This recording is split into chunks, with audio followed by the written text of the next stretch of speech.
Estranged husband of a Quincy woman found dead in February is sitting in the Adams County Jail tonight with no bond. His first court appearance is tomorrow. 39-year-old Timothy Bleefnick is charged with first-degree murder and home invasion in the death of 41-year-old Rebecca Bleefnick. And WGEM's Dylan Smith is at the Adams County Courthouse. Now, Dylan, where does the investigation go from here?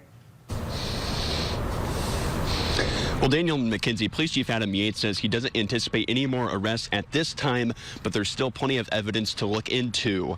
The investigation began on February 23rd when Rebecca Bleefnick was found dead in her home in the 2500 block of Kentucky Road. And less than a week later, on March 1st, police searched her husband's home in the 1600 block of Hampshire Street. Yates says police took Bleefnick into custody this morning, and they did it without struggle. Now, Yates and other officials say it's about bringing her justice.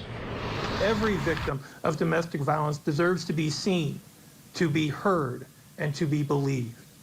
The State Attorney's Office of Adams County and its prosecutors and staff are dedicated to the pursuit of justice for every victim. While our thoughts and prayers are with Rebecca Bleefnick's family and her children, our focus and our efforts remain on bringing her murderer to justice. As far as our investigation, everybody was considered a suspect from the very beginning. And this is exactly where the evidence has led us up to this point, and that's how we got here. And Bleefnick is being lodged in the Adams County Jail with no bond. His first court appearance is set for tomorrow at 1:30 p.m. Live in Quincy, Dylan Smith, WGEM News.